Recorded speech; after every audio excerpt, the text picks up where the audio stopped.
I am begging you, please don't walk away from this. Okay.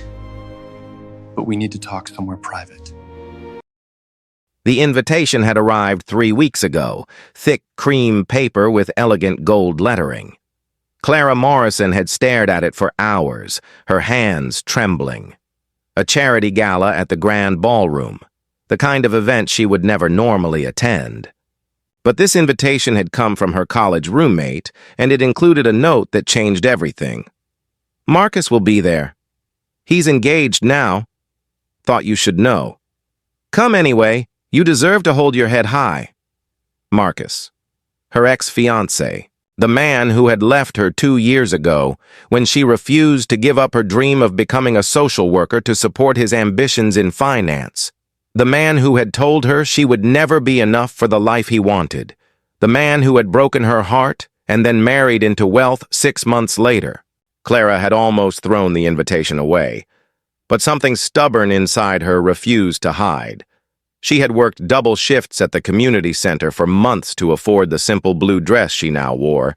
It was nothing compared to the designer gowns surrounding her, but it was hers. Earned with honest work. Now standing in the grand ballroom surrounded by chandeliers and champagne, Clara felt her courage wavering.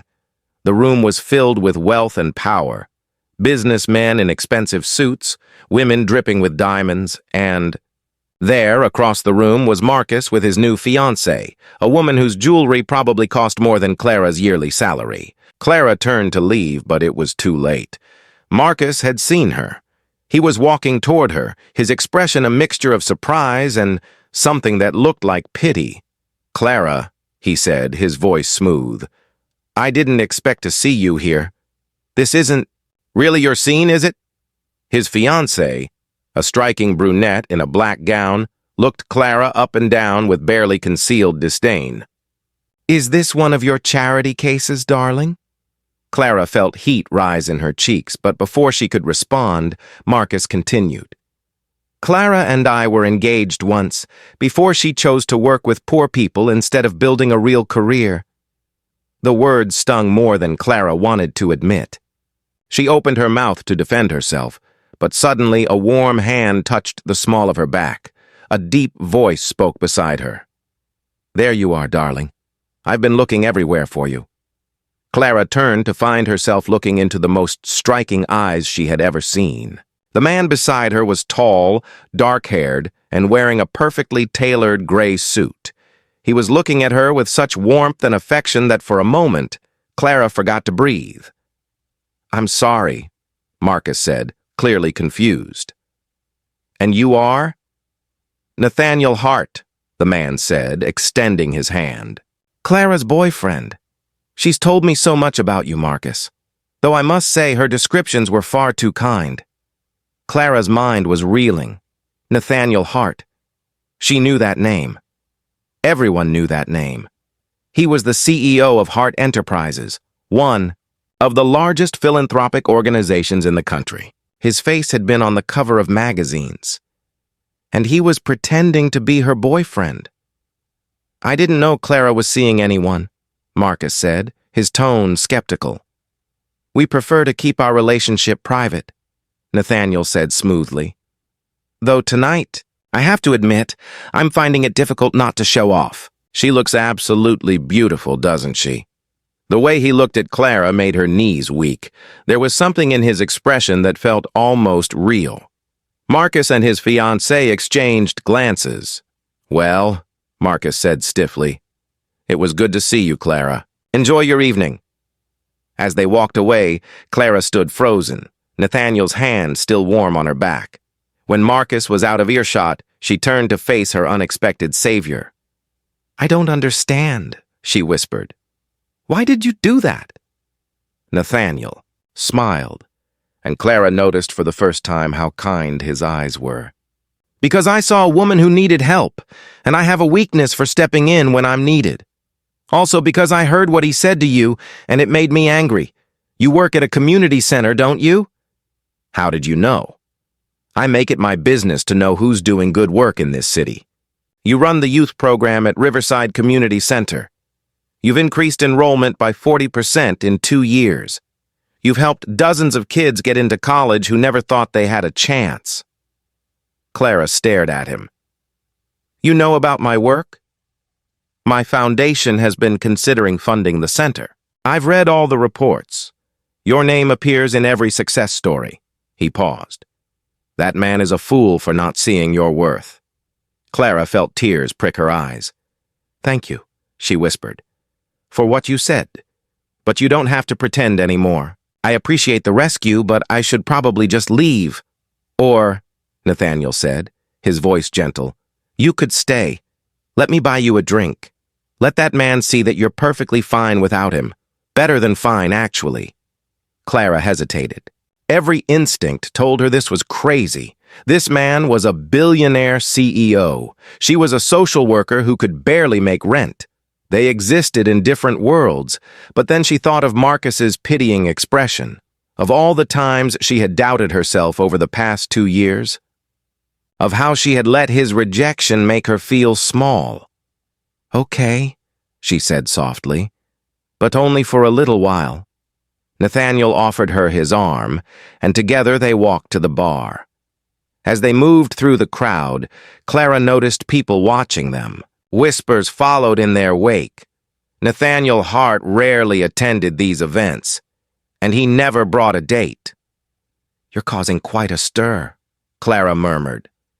Good, Nathaniel said. Let them talk. You deserve to be noticed, Clara. You deserve to have people see how remarkable you are. They found a quiet corner near the windows overlooking the city. Nathaniel handed Clara a glass of champagne, and they stood side by side, watching the lights below. Can I ask you something? Clara said after a moment. Why did you really help me back there? You don't know me. This could be awkward for you professionally. Nathaniel was quiet for a long moment. When he spoke, his voice was thoughtful. 5 years ago, I lost my wife to cancer. Emily was a lot like you. She believed in helping people. She volunteered at hospitals and shelters. She thought money was only valuable if you used it to make a difference. Clara's heart ached at the grief in his voice. I'm so sorry. After she died, I threw myself into work, built the foundation, funded programs, wrote checks. But it was all from a distance. I forgot what Emily tried to teach me, that real change happens when people like you show up every day and do the hard work of caring. When I saw you standing there, being judged for choosing compassion over profit, it reminded me of her. And I couldn't let that man diminish what you do. Clara looked at this powerful man and saw something she hadn't expected. Loneliness. Despite all his wealth and success, he was lonely. Your wife sounds like she was wonderful, Clara said softly. She was, Nathaniel said. She would have liked you. They talked for the next hour, standing by that window. Nathaniel asked about her work, and Clara found herself telling him stories she rarely shared. About the teenager who had been failing every class and was now applying to universities. About the single mother who had learned computer skills at the center and found a good job. About the elderly man who came every day just to have someone to talk to. Nathaniel listened with genuine interest, asking questions that showed he truly understood the complexity of the work. In turn, he told Clara about the foundation, about his struggles to stay connected to the actual impact of their funding, about his fear that he was becoming the kind of person who thought money alone could solve problems. You're not that person, Clara said firmly. If you were, you wouldn't be questioning it, and you wouldn't have stepped in to help a stranger tonight. You're not a stranger anymore, Nathaniel said, and there was something in his voice that made Clara's heart skip. Across the room, Marcus was watching them. Clara could see him whispering to his fiancée, clearly trying to figure out what was happening. Part of her felt a small, petty satisfaction, but mostly, she just felt grateful. Grateful for this unexpected evening, for this conversation with someone who understood what drove her. Thank you, she said to Nathaniel, for tonight, for understanding, for seeing me as more than just Marcus's ex who made the wrong choice." "You didn't make the wrong choice," Nathaniel said intensely. "You made the brave choice. You chose purpose over comfort. That takes courage most people don't have." Clara felt something shift inside her.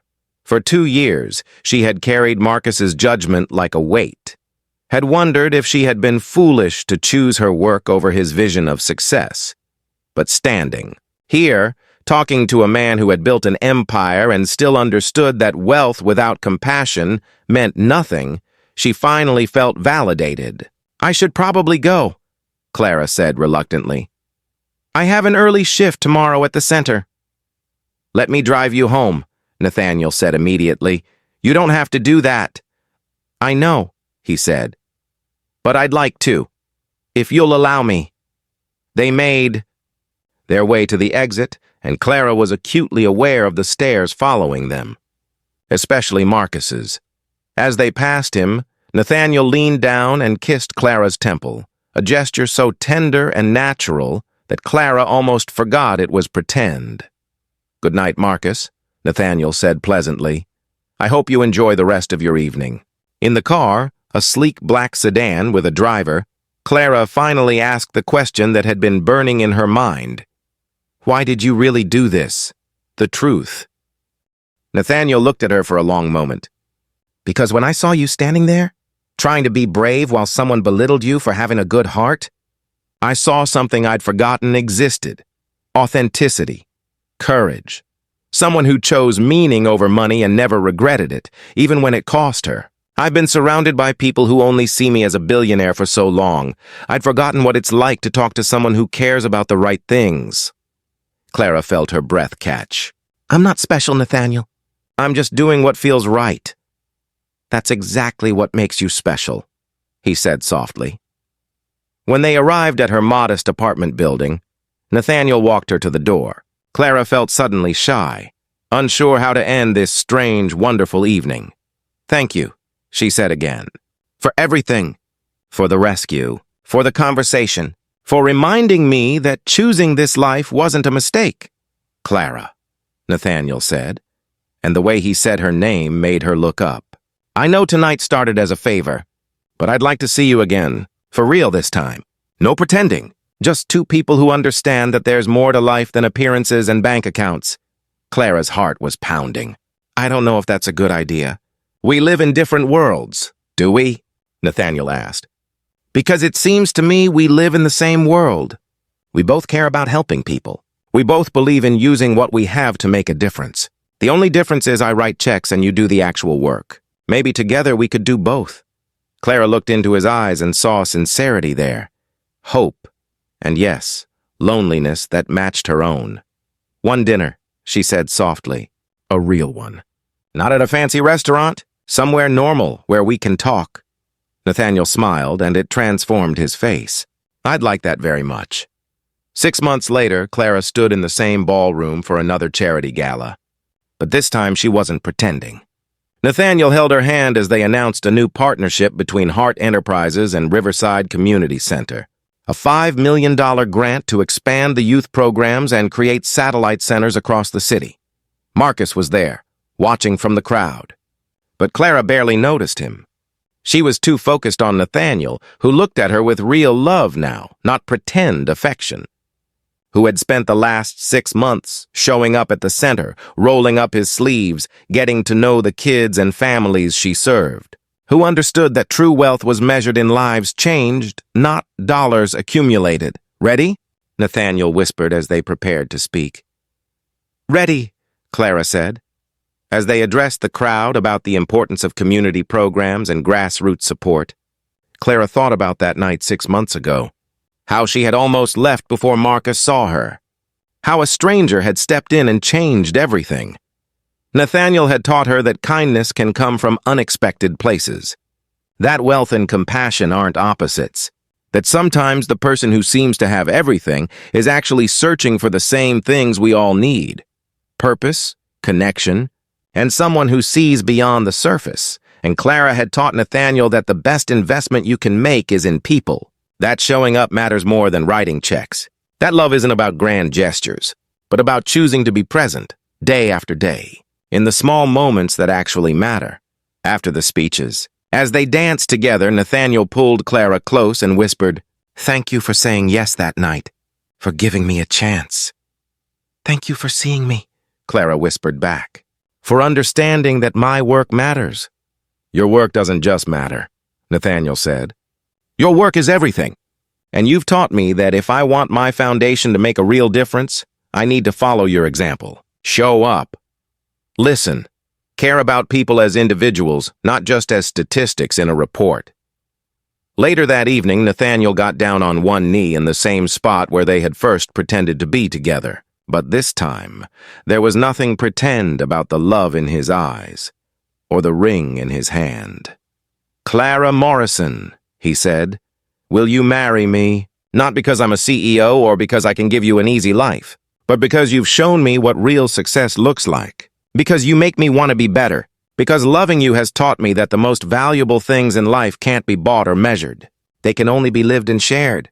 Clara said yes through happy tears. And as Nathaniel stood and kissed her, she thought about how life has a way of surprising us. How the moments we dread can become the moments that change everything. How sometimes we have to be brave enough to stand in our truth, even when others judge us for it. Marcus had called her foolish for choosing purpose over profit.